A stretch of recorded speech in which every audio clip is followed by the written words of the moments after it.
¿Qué tal? Buenas, ¿cómo están? Vamos a continuar con lo que viene a ser un ratito déjame proyectar. Vamos a continuar ahora con el tema de injuria renal aguda prerrenal, que representan pues obviamente en la mayor cantidad de las causas de injuria renal aguda. Vean, un 65% de las causas de injuria renal aguda están comprendidas en las causas de tipo prerrenal. Y comenzamos, ¿no? Podemos identificar nosotros a la insuficiencia cardíaca congestiva que se encuentre, digamos, complicada, puede ser complicada con un infarto de miocardio agudo, en el cual el paciente que producto de insuficiencia cardíaca ya tiene una caída de volumen sistólico, experimenta una muerte de la masa ventricular, mayor cantidad de pérdida de miocardiocitos de forma aguda, disminución de la fuerza contráctil y por lo tanto mayor disminución del volumen sistólico, lo cual lleva a un estado de hipoperfusión, un shock cardiogénico, y eso también, obviamente, esta hiperperfusión también afecta al riñón, llevando a una hipoperfusión renal, desencadenando una aqui prerrenal, la cual sabemos nosotros que cuando tocamos el tema de isquemia renal, ¿no? Por este estatus de hipoperfusión, puede progresar a una aqui intrarrenal, que es la más frecuente de todas las aquis intrarrenales, que es la necrosis tubular aguda, ¿no? ¿Qué es lo que ocurre? Pues obviamente en un estado de hipoperfusión, los pobres túbulos van a estar isquémicos, van a comenzar a morir, ¿no? Ya sabemos que es la necrosis, que es una muerte celular no programada, ¿no? Entonces, vamos a visualizar que la mayoría de las causas perrenales, pues obviamente están relacionadas, todas estas por un estatus de hipoperfusión renal, pueden terminar en una aqui intrarrenal, pueden terminar en una aqui intrarrenal, conocida como la necrosis tubular aguda, ¿no? Que es el desenlace de la muerte de las pobres células tubulares. Entonces, ya tienen ustedes la insuficiencia cardíaca congestiva, un ejemplo de una causa perrenal, ¿no? En la cual complicada, digamos, por un infarto de miocardio, presenta una caída de volumen sistólico, volumen circulante efectivo también se cae, hipoperfusión renal, y esto pues afecta ahora el funcionamiento renal, ¿no? El funcionamiento del riñón. Vamos a visualizar pues obviamente elevación en la creatinina, una disminución de lo que viene a ser el tema del volumen urinario. Seguimos, la cirrosis. La cirrosis también podría llevarnos a nosotros a una aquiperrenal, específicamente el síndrome hepatorrenal. Aquí un tema importante. La cirrosis cuando comienza a progresar va a comenzar a aumentar la resistencia a nivel de los vasos que se encuentran a nivel del hígado. ¿Por qué motivo? Porque estos nódulos de regeneración van a estar compuestos por tejido fibrótico. Y el tejido fibrótico, recuerden, posee unas células importantes que se conocen como los miofibroblastos. Y los miofibroblastos van a desencadenar una retracción del tejido. Es por eso que los tejidos que se encuentran fibrosados, como lo estamos mencionando ahorita con el hígado, disminuyen su tamaño por esta retracción tisular producto del tejido cicatricial, ¿no? Que lo dan los miofibroblastos, ¿no? Esto de aquí también lo pueden ver ustedes a nivel renal, ¿no? En una enfermedad renal crónica, también el riñón disminuye de tamaño, obviamente por esta retracción, ¿no? Por el reemplazo de un tejido cicatricial. ¿Dónde más lo puede usted visualizar? Lo podemos visualizar también en el tema de la fibrosis pulmonar, ¿no? El pulmón también se retrae, es por eso que la capacidad pulmonar, ¿no? Se cuida también disminuida, ¿no?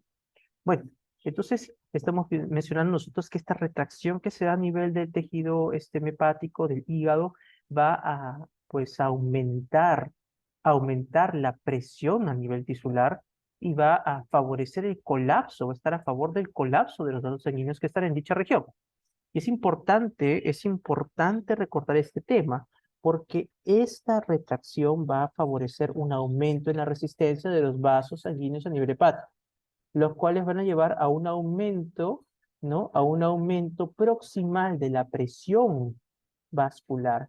Va a haber un aumento de la presión proximal al ingreso de los vasos sanguíneos hepáticos, específicamente de nuestra vena porta. Es por ese motivo, es por este aumento en la resistencia intrahepática que comienza a aumentar pues la presión a nivel portal y se desarrolla lo que viene a ser un síndrome de hipertensión portal.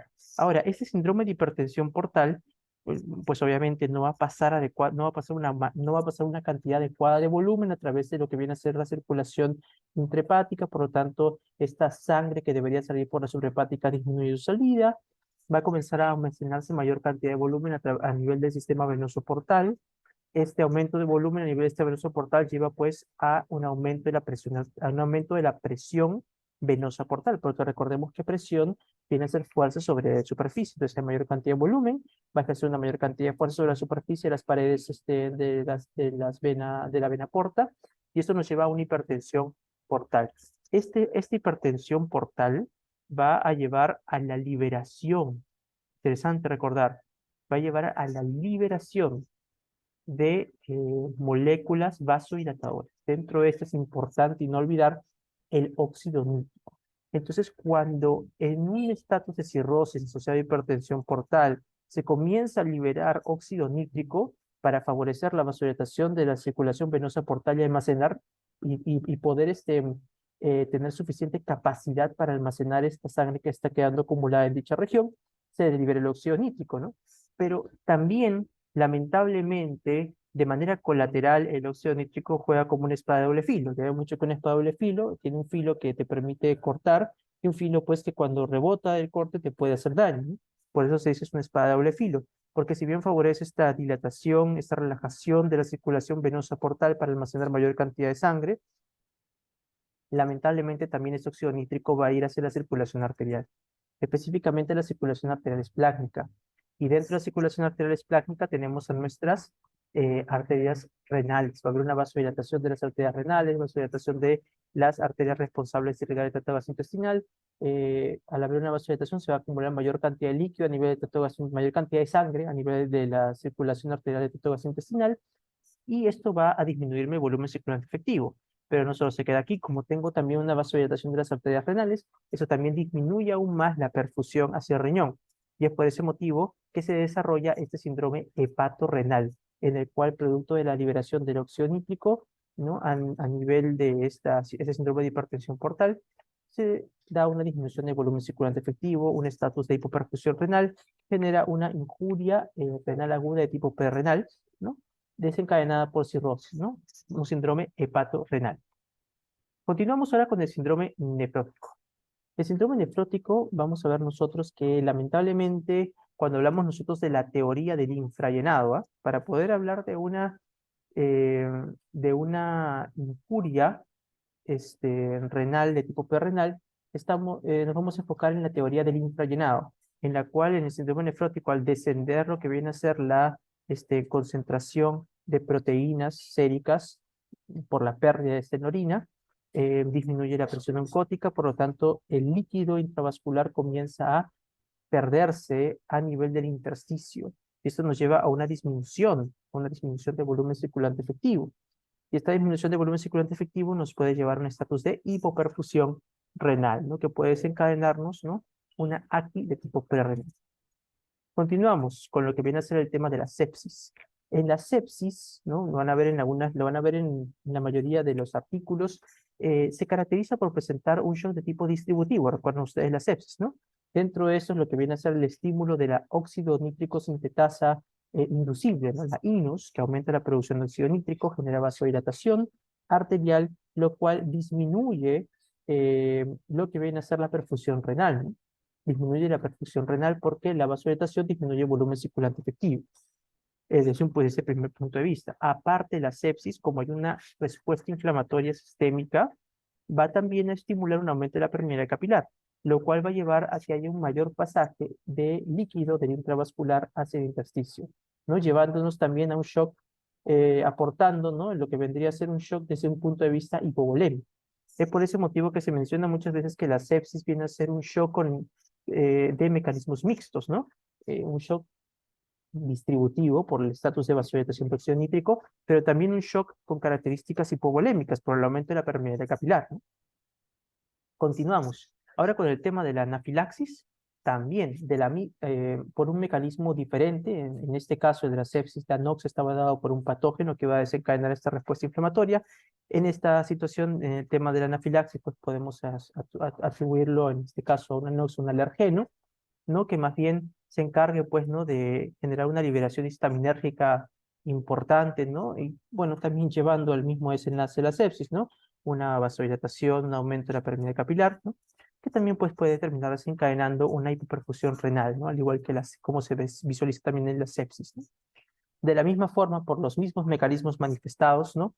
Podemos también tener un paciente politraumatizado, ¿no? Que ha recibido, digamos, varias contusiones musculares, fracturas, ¿no? Que presente una respuesta inflamatoria sistémica, ¿no? Que pueda presentar también vasodilatación, pueda presentar también aumento de la permeabilidad, de la misma forma que la pancreatitis, porque la pancreatitis también puede desarrollar una respuesta inflamatoria sistémica, de la misma forma que los grandes quemados, ¿no? Entonces vemos nosotros como sepsis, anafilaxis, trauma, pancreatitis aguda, grandes quemados, ¿no? El mecanismo a través del cual va a disminuir lo que viene a ser la perfusión a ese riñón va a estar dado pues por un mecanismo de vasodilatación, un mecanismo de aumento de permeabilidad capilar mediado pues por una respuesta inflamatoria, ¿no? Continuamos, tenemos ahora pérdidas gastrointestinales, ¿no? Las pérdidas gastrointestinales pues también pueden llevarnos a una injuria renal aguda de tipo perrenal, pues obviamente también por una disminución de la perfusión hacia el riñón. ¿Y pues por qué motivo? Si tenemos una persona que tiene una gran frecuencia de vómitos, ¿no? Va a estar perdiendo pues lo que viene a ser su líquido extracelular. Y el líquido extracelular está compuesto por el intersticio y también por el intravascular. Se va a perder también componente intravascular y esto de aquí va a afectarte la perfusión renal. De esta forma también podemos ver cómo en los vómitos puede darse una aquí de tipo perrenal. De la misma forma también en las diarreas, ¿no? Un paciente que tiene una diarrea por cólera, digamos, por ejemplo, ¿no? Podría también estar expuesto lamentablemente a una acne de tipo perrenal, que pueda, por la gran intensidad que tiene la diarrea por Vibrio cholerae, que pueda progresar posteriormente a una acne de tipo interrenal, ¿no? Por necrosis tubular aguda. Entonces, en ambas situaciones se pierde líquido extracelular y esta pérdida de líquido extracelular de trato gastrointestinal lamentablemente nos lleva a nosotros pues a un estatus de hipoperfusión. La sudoración profusa también, pues, ¿no? Un deportista que no se hidrata adecuadamente, una persona que se pierde en el desierto, ¿no? También puede estar expuesto a lo que vendría a ser una AQI de tipo perrenal, porque se está perdiendo extracelular y este extracelular también contiene a lo que vendría a ser el intravascular. De esta forma, hipoperfusión renal, ¿no? Y se afecta la función de riñón. Restricción hídrica, eso de aquí lo hemos mencionado en la semana número 1 también, cuando hablamos del tema de termorregulación. Y también en la semana 2 cuando hablamos de lo que viene a ser el tema de hipernatremia, ¿no? Lamentablemente, los adultos mayores institucionalizados puede verse comprometida lo que viene a ser la función renal por el tema de restricción hídrica, ¿no? Ya que estos pacientes adultos mayores pueden tener lo que vendría a ser un tema de demencias, que pueda limitar lo que viene a ser los cambios conductuales y dentro de estos también expresar, pues, ¿no? La sensación de sed, ¿no? Y esto de aquí pues puede llevar a los pacientes a que tengan una disminución de su líquido extracelular, que presente también a su vez una disminución del intravascular, caída de volumen circulante efectivo e hipoperfusión renal, ¿no? Las hemorragias agudas, además de decirlo, es muy obvio, ¿no? Se pierde sangre, se pierde volumen circulante efectivo, se pierde sangre, se pierde volemia, se pierde volumen circulante efectivo, disminuye la perfusión renal porque se cae el volumen circulante efectivo y el paciente pues puede estar expuesto a una AQI de tipo prerrenal que luego puede progresar a una interrenal. Los AINES. Aquí es importante que ustedes recuerden de los temas que hemos estado viendo cuando tocamos sodio, cuando tocamos potasio, ¿no? Cuando tocamos sodio, cuando tocamos potasio, hemos mencionado que la prostaglandina E2, ¿no? La prostaglandina E2 tiene un efecto vasodilatador a nivel de la arteriola aferente. Y este efecto vasodilatador que tiene a nivel de la arteriola aferente favorece el aumento del filtrado glomerular, aumenta la tasa de filtrado glomerular. Si yo le doy AINES a un paciente, voy a comprometer la vasodilatación que se da de manera tónica a nivel de la arteriola aferente. Esto de aquí puede disminuirme la tasa de filtrado glomerular. Y es por eso importante tener en consideración esto ante un paciente, digamos, que tenga cirrosis, un paciente que tenga una insuficiencia cardíaca, ¿no? Un paciente que tenga un síndrome nefrótico, porque puedo estar comprometiendo aún más lo que viene a ser la perfusión del glomérulo, ¿no? Y disminuyendo aún más esta secretaria glomerular y exponerlo a una AFI de tipo perrenal. De la misma forma, lo que viene a ser los YECAS, los inhibidores de la angiotensina, los inhibidores de la enzima convertidora de angiotensina, los ARA2, los antagonistas de los receptores de angiotensina 2 y el alisquirem, son mecanismos que van a bloquear lo que viene a ser el sistema renina-angiotensina.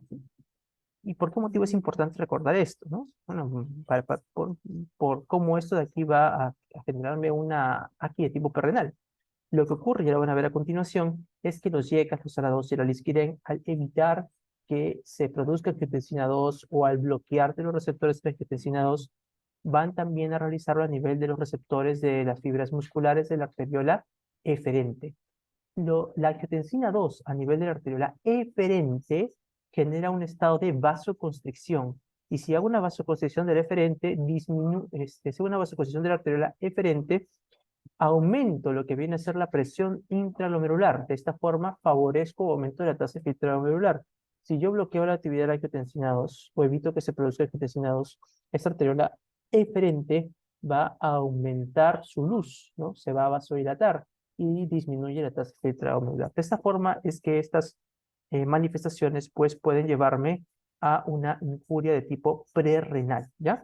No se olviden por favor de ese dato.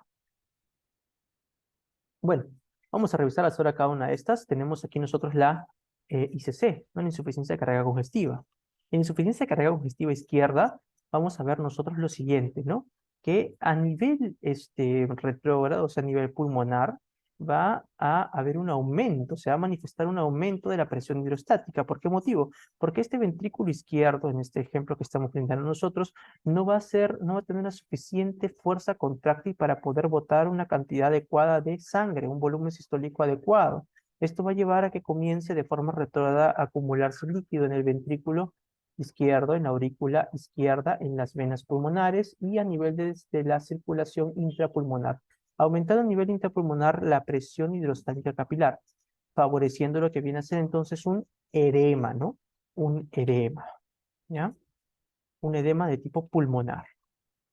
Ahora, cuando se da este edema pulmonar, ya lo hemos mencionado nosotros previamente en la clase de cardio, este edema pulmonar va a generar pues un edema pulmonar de tipo cardiogénico. Este edema pulmonar de tipo cardiogénico comienza a aumentar la presión intrapulmonar, comienza a generar de manera crónica ya un remodelado de la vasculatura a nivel pulmonar, lo cual puede terminar desencadenando una hipertensión pulmonar. Y esta hipertensión pulmonar, como estamos hablando de aumento de presión a nivel de todo el sistema vascular pulmonar, va a oponerse, porque es una presión que está elevando, es una presión que se está elevando a nivel intrapulmonar, se va a oponer a la salida de sangre del ventrículo derecho hacia la arteria pulmonar. En esa situación estamos viendo que está elevando la poscarga, pero para el ventrículo derecho. Y de esta forma, a nivel del ventrículo derecho, se va a comenzar a un estado de hipertrofia y posterior a la hipertrofia un remodelado que termina llevándonos luego a la insuficiencia cardíaca, pero en este caso izquierda. Disculpen, insuficiencia cardíaca en este caso derecha, ¿no? Entonces no se olviden que la causa más frecuente de insuficiencia cardíaca derecha es un cor pulmonar, ¿no? Un cor pulmonale o un cor pulmonar, que viene a ser una hipertensión pulmonar inducida por una hipertensión pulmonar secundaria inducida por una insuficiencia cardíaca izquierda. Bueno, pero esta insuficiencia cardíaca derecha pues nos va a llevar a un aumento de la presión hidrostática, pero ya no a nivel de la circulación intrapulmonar, sino a nivel de la circulación venosa sistémica, ¿no? Por un aumento de la presión venosa sistémica. Y esto de aquí pues va a llevar a una serie de manifestaciones que ya lo discutimos en CABE previamente, en el cual pues va a haber un estatus de edema de miembros inferiores, puede también haber derrame peritoneal, ¿no? Ascitis, una ingurgitación de los vasos, de las venas, ¿no? Una ingurgitación venosa, como lo hemos visto con la vena yugular externa, ¿no? A través de la ingurgitación yugular, que lo podemos ver esta vena yugular externa superficial esternocleidomastoideo, ¿no? Etcétera, ¿no? Lo que viene a ser signos de congestión, ¿no? Edema de miembros inferiores y así. Entonces, esto de aquí eh, explicaría por qué motivo este paciente con ICC va a tener un volumen sistólico bajo, porque el ventrículo izquierdo no está funcionando bien, va a estar bajo el volumen sistólico, pero este bajo volumen sistólico, de manera paradójica, va a estar asociado a un estatus hipervolémico. ¿Por qué motivo? Porque toda la sangre va a estar estancada en el pulmón, en la circulación pulmonar, o va a estar estancada a nivel de la circulación venosa sistémica, ¿no? Y esto por eso explica que el paciente presentaría un estatus de hipervolemia, presentando también terceros espacios, ¿no? ¿Por qué motivo? Porque va a haber un desplazamiento del componente de los líquidos hacia el intersticio, ¿no? Desencadenar estos edemas. Bueno, a su vez, tenemos nosotros que estos pacientes también, recuerden ustedes, están expuestos a una dieta hiposódica. Están expuestos a una dieta hiposódica, ¿no? Y esta dieta hiposódica, pues, les expone también les expone también un menor volumen circulante efectivo. ¿Por qué motivo? Porque recuerden ustedes que el principal osmol del líquido extracelular es la sal. Ya habíamos mencionado previamente en sodio que hay cierto debate respecto a las dietas hiposódicas en ICC, ¿no? Porque estarían comprometiendo lo que viene a ser el volumen circulante efectivo, aportarían aún a la disminución del volumen circulante efectivo en lo que es una ICC externa, ¿no? Un dato interesante que lo van a ustedes revisar el próximo ciclo, quizás en alguna de las discusiones que tengan con sus doctores. Ya, seguimos. Entonces, tenemos nosotros aquí lo que vendría a ser nuestro componente arterial sistémico y el volumen circulante efectivo producto de la caída de volumen circulante, producto de la caída de volumen sistólico y por una dieta hiposódica va a estar disminuido. Esto va a llevar a un estatus de disminución del flujo renal, ¿no? Y si disminuye el flujo renal a nivel del glomérulo, vamos a tener una disminución de la presión hidrostática glomerular. Si disminuye la presión hidrostática glomerular, disminuye lo que viene a ser el filtrado glomerular hacia el espacio de Bowman. Y si disminuye lo que viene a ser el filtrado del capilar glomerular hacia el espacio de Bowman, disminuye la tasa de filtrado glomerular. Si disminuye la tasa de filtrado glomerular, pues va a terminar disminuyendo lo que viene a ser la producción de orina, ¿no? Y esto podría, pues, terminar desencadenando en el paciente una injuria renal aguda, ¿no? Manifestándose en esta situación, pues, con una elevación de la creatinina o con una disminución de la diuresis en base a los valores que hemos mencionado al inicio. Bueno, ¿qué es lo que va a ocurrir? Se presenta ahora un síndrome de tipo cardiorrenal. La ICC se está agravando. ¿Cómo podemos agravar la ICC? Digamos, con un infarto de miocardio. Se da un infarto de miocardio, se cae la masa ventricular, se cae lo que viene a ser la fuerza contráctil y se cae aún más el volumen sistólico, se cae el volumen circulante efectivo, disminuye aún más el flujo renal y se cae aún más la presión hidrostática capilar y disminuye aún más la tasa de filtrado glomerular. Ahora, como se cayó este volumen circulante efectivo, para poder aumentar el volumen circulante efectivo y aumentar la presión arterial, vamos a ver nosotros que se van a activar una serie de hormonas, ¿no? Esto lo hemos visto previamente en sodio. Se va a activar la hormona antidiurética. La hormona antidiurética se va a activar producto, pues, ¿no? De lo que vienen a ser los varosensores, ¿no? Estos varosensores, si bien se encargan de activar el sistema nervioso autónomo simpático, también van a estimular lo que viene a ser la liberación de hormona antidiurética, ¿no? A nivel hipotalámico, ¿no? Bueno, seguimos, se libera la ADH, ¿no? Para favorecer una mayor reabsorción de agua libre. A nivel de la arteriola aferente, al llegar a una menor presión, se va a estimular la liberación de renina y se activa el sistema renina-angiotensina 2.0, ¿no? Como buscando, pues, ¿no? Tratar de elevar en algo el volumen circulante efectivo, ¿no? A través de los varosensores también, que van a censar una baja presión a nivel de lo que viene a ser el seno carotídeo, ¿no? Y el callado aórtico, se va a activar el sistema nervioso autónomo simpático, ¿no?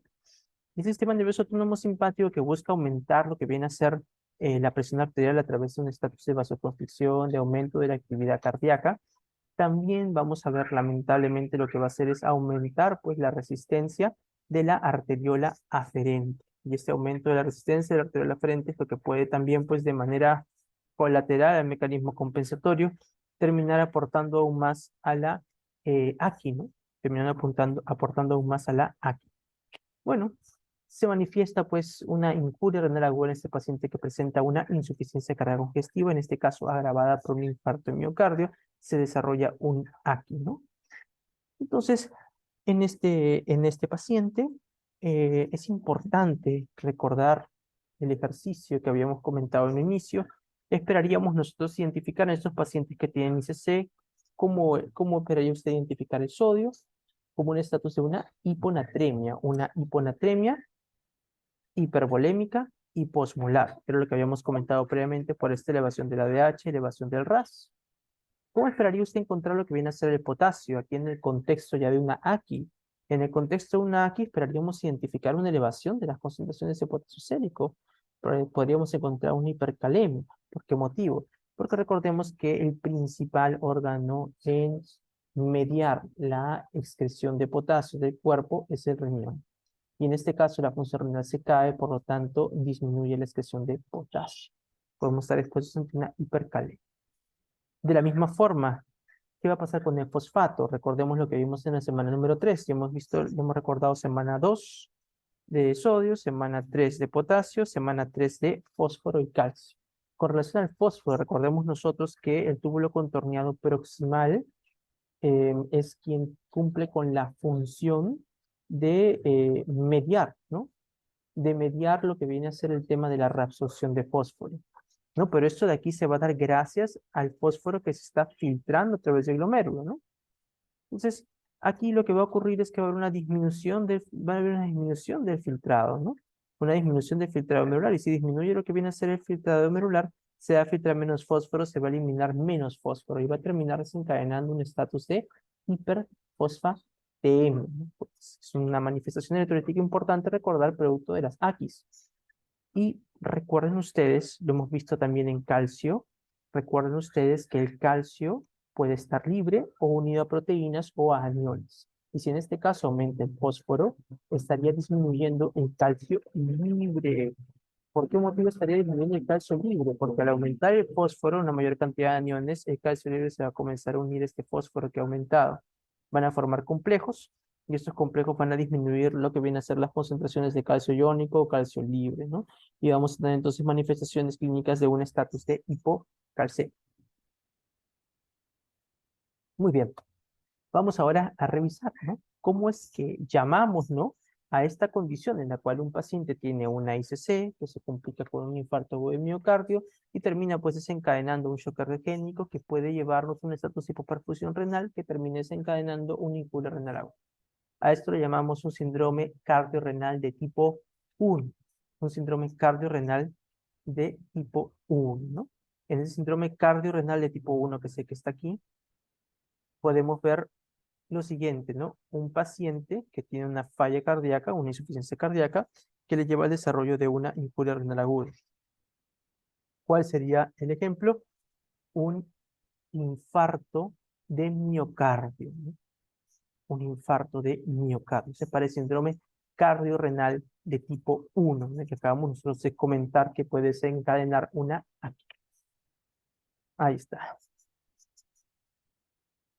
Muy bien, entonces aquí lo tienen ustedes, ¿no? El síndrome cardiorrenal de tipo 1, ¿no? Se caracteriza por un, un empeoramiento de lo que viene a ser la función cardíaca de un paciente que tiene un ICC por una manifestación aguda, en este caso de un infarto de miocardio, ¿no? Desencadenando lo que viene a ser una injuria renal aguda por la hipoperfusión renal. Y recuerden que puede progresar luego una injuria renal, no prerrenal, sino ahora interrenal por la necrosis tubular aguda.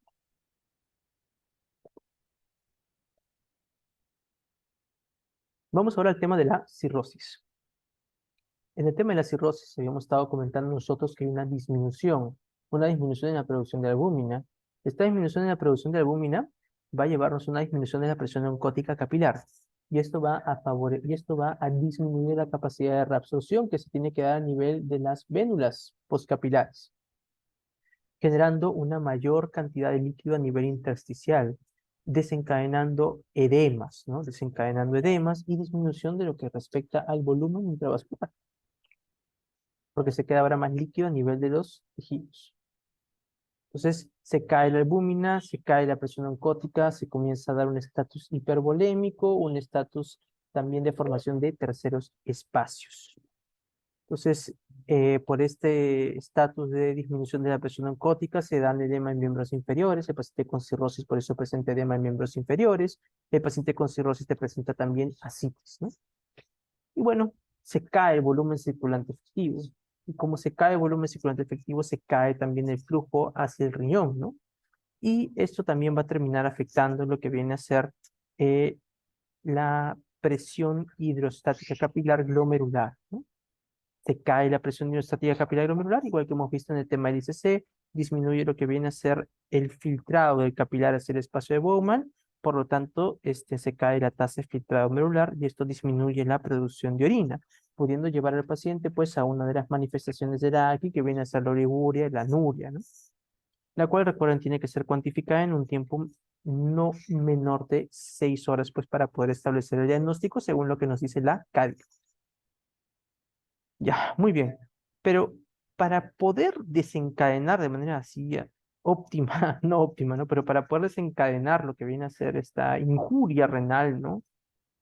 Aguda, tenemos que tomar en contexto que esta cirrosis va a progresar llevando un aumento de la resistencia intrahepática, de los vasos intrahepáticos, desencadenando una mayor presión a nivel de la vena porta, ¿no? Y esta mayor presión a nivel de la vena porta se va a dar por el aumento de sangre en la vena porta que no va a poder fluir adecuadamente a través de los vasos intrahepáticos, ¿no? Por el aumento de la resistencia en esta región. Y este aumento de presión en la vena porta va a ser un estímulo. ¿Para qué? Para la liberación del óxido nítrico.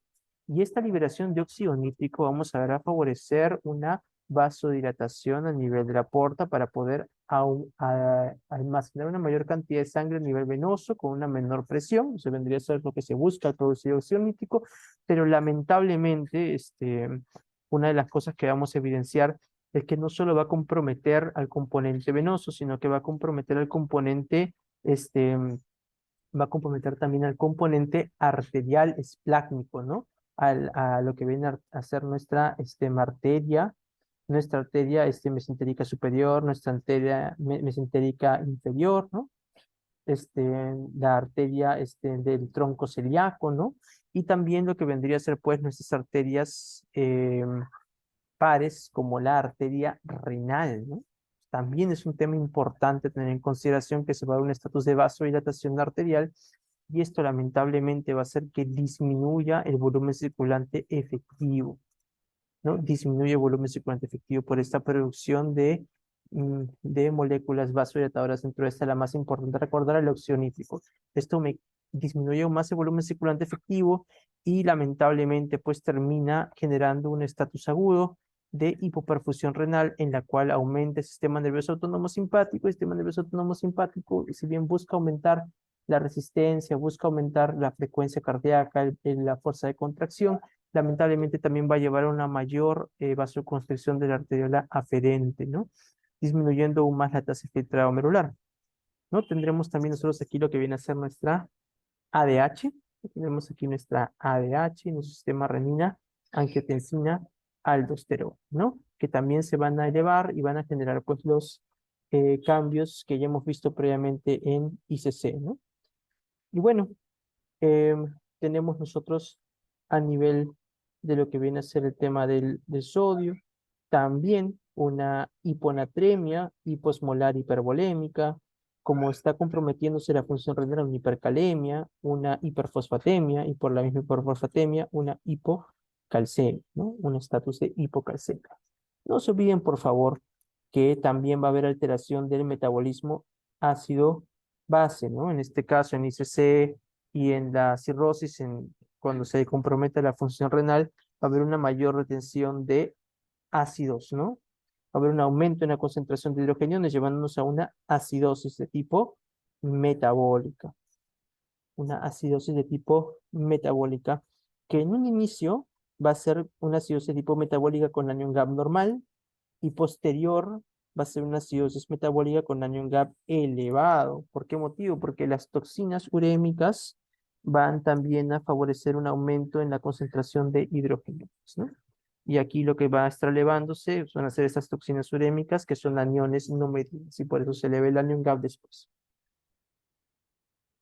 Seguimos, aquí tienen ustedes ese síndrome hepatorrenal que le había comentado, ¿no? Que se manifieste de una cirrosis descompensada, ¿no? En esa cirrosis descompensada, el síndrome hepatorrenal lamentablemente generado por una hipertensión portal severa, ¿no? Vamos a trabajarlo con hipertensión portal severa, este síndrome hepatorrenal. También tiene que ver el tema aquí de la translocación bacteriana, que se va a dar, pues, ¿no? Producto del del edema que va a sufrir también la pared del tracto gastrointestinal, ¿no? Pero eso lo vamos a dejar de lado, nos vamos a enfocar principalmente en lo que viene a ser la hipertensión portal severa, que esto va a ser un estímulo para lo que viene a ser la producción de óxido nítrico. El óxido nítrico nos lleva a una vasodilatación de lo que viene a ser el componente esplácnico. Esta vasodilatación del componente esplácnico va a llevar a una disminución importante en el volumen circulante efectivo, y esta disminución en el volumen circulante efectivo nos va a llevar a un estatus de hipoperfusión. Este estatus de hipoperfusión va a afectar también al riñón, y esto de aquí va a terminar llevándonos a una falla renal. Ahora, no solo eso, sino también es importante que recuerden ustedes que el sistema nervioso autónomo simpático también va a desencadenar, pues lamentablemente, una vasoconstricción de la arteriola aferente, desencadenando lo que vendría a ser una mayor agudización del daño del compromiso a la función renal. Aquí tienen ustedes otra imagen donde podemos ver nosotros al hígado, ¿no? Los hepatocitos aquí alineados, y podemos visualizar también aquí el cuadro de una hipertensión portal que está llevando a un aumento del óxido nítrico con una respectiva vasodilatación esplácnica, desencadena una caída de volumen circulante efectivo. Esta caída de volumen circulante efectivo a nivel de las células glomerulares aumenta lo que viene a ser el RAS, a nivel del hipotálamo aumenta la liberación de vasopresina, a nivel de lo que viene a ser los sensores como el seno carotídeo y el callado aórtico, aumentan la actividad del sistema nervioso autónomo simpático, y estos mecanismos pues estarían tratando de buscar una forma de retener volumen, ¿no? También estar buscando una forma de retener volumen para poder compensar esta caída de volumen circulante efectivo, ¿no? Pero no va a ser dado de una manera adecuada, y esta caída de volumen circulante efectivo pues termina desencadenando en este paciente una injuria renal de tipo prerrenal. Ahora no se olviden ustedes que se está liberando ADH, se está activando el RAS, y es por ese motivo que estaría dándose un estatus de hiponatremia, ¿no? Porque estaría reabsorbiendo una mayor cantidad de agua libre, ¿no? Lo cual estaría diluyendo lo que vendría a ser el sodio, ¿no? Por eso habría un estatus de hiponatremia hipervolémica, ¿no? Y posmolar. Seguimos.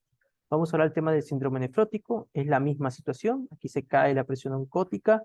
Como se cae la presión oncótica por una disminución en la concentración de la albúmina, comienza a distribuirse los líquidos de componente intravascular hacia el intersticio. Se da hipervolemia también, la formación de terceros espacios, ¿no? Y se comienza a manifestar lo que viene a ser edemas, ¿no? De miembros inferiores, edema pulmonar, ascitis, ¿no?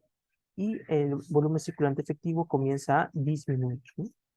Disminuye el volumen circulante efectivo, disminuye el flujo hacia el riñón, y esto también pues termina desencadenando lo mismo que hemos visto en los otros dos ejemplos, ¿no?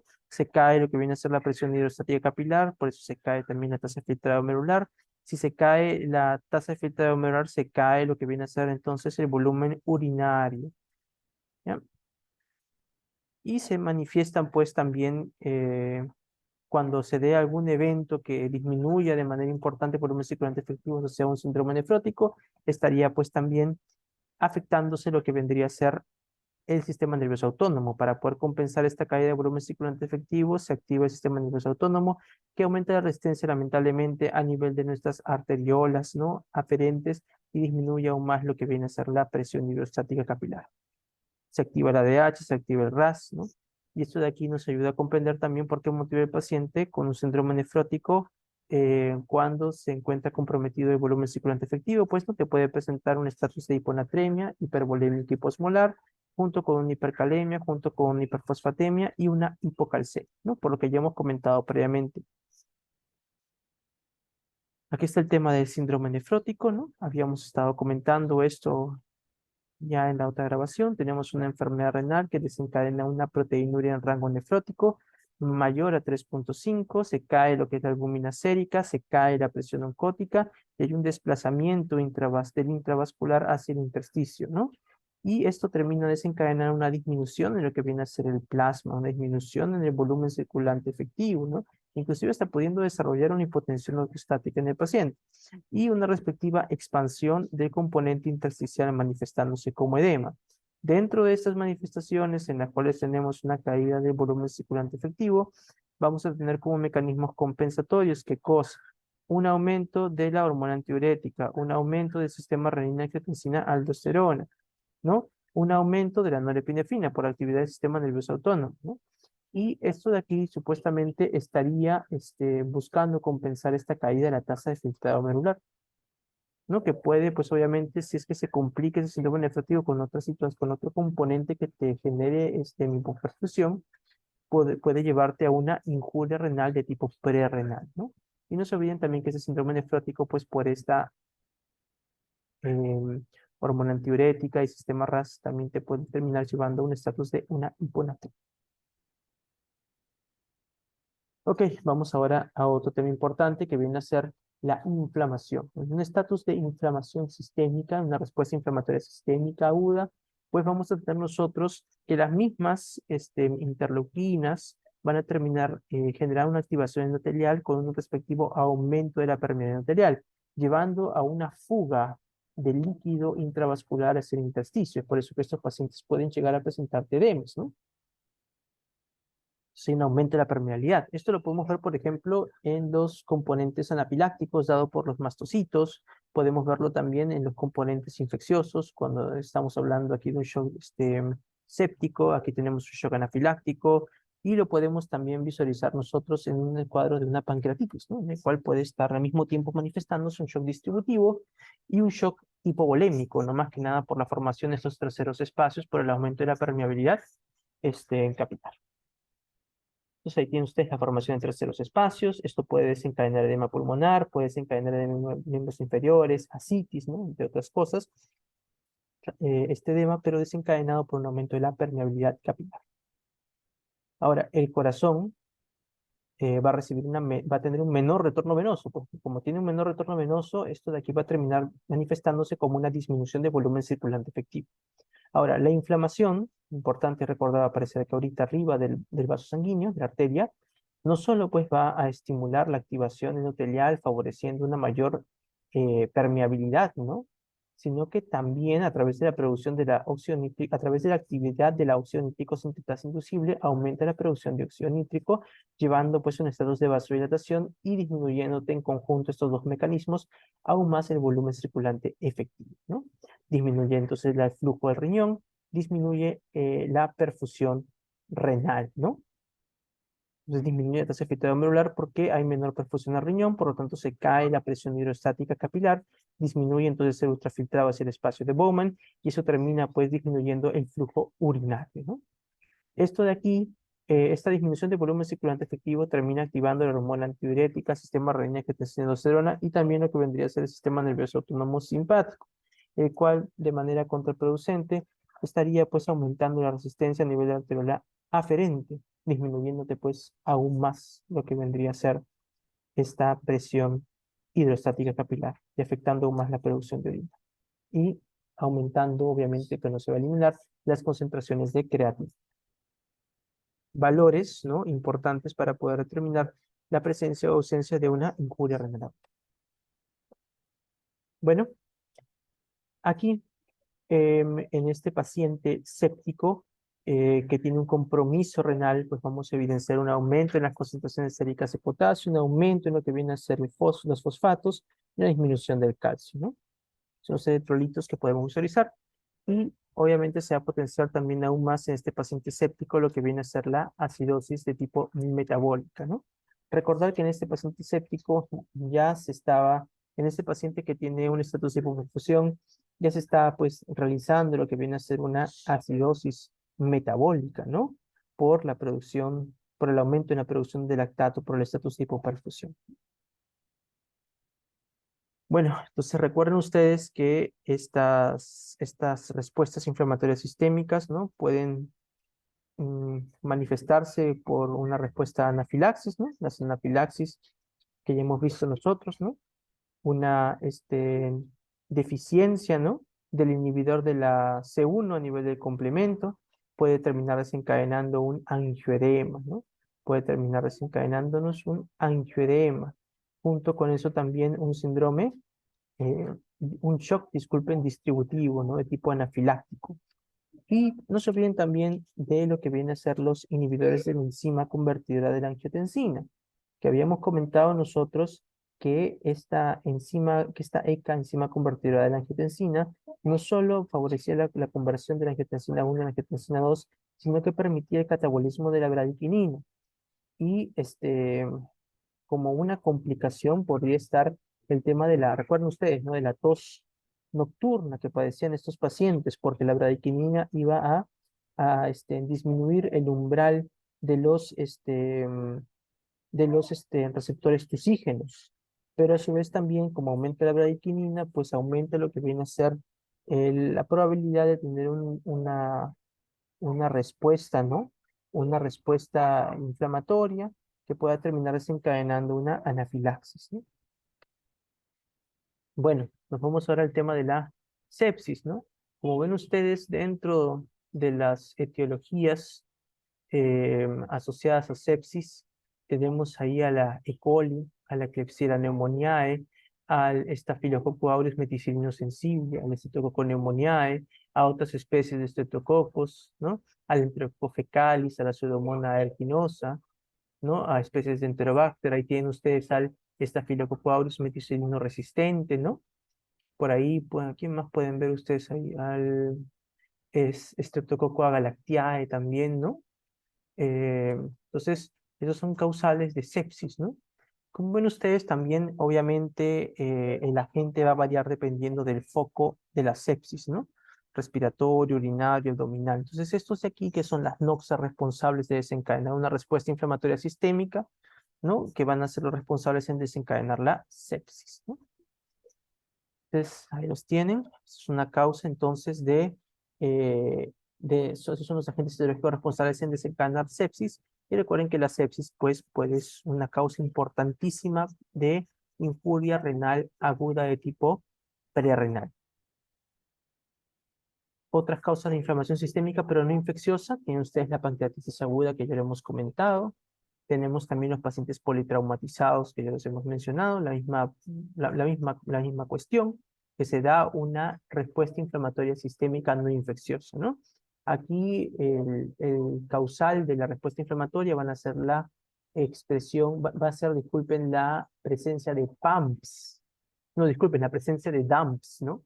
Que son los patrones asociados a daño, que hay daño tisular, ¿no? Esto es lo que va a activar la respuesta inflamatoria sistémica, pero no infecciosa. También se manifestaría este tipo de respuesta inflamatoria sistémica no infecciosa en los grandes quemados, ¿no? Por la expresión de DAMPs. Ok, nos vamos a quedar por aquí un ratito. Hemos hablado bastante y vamos a continuar en un momento. Todavía seguimos en injuria renal aguda de tipo prerrenal.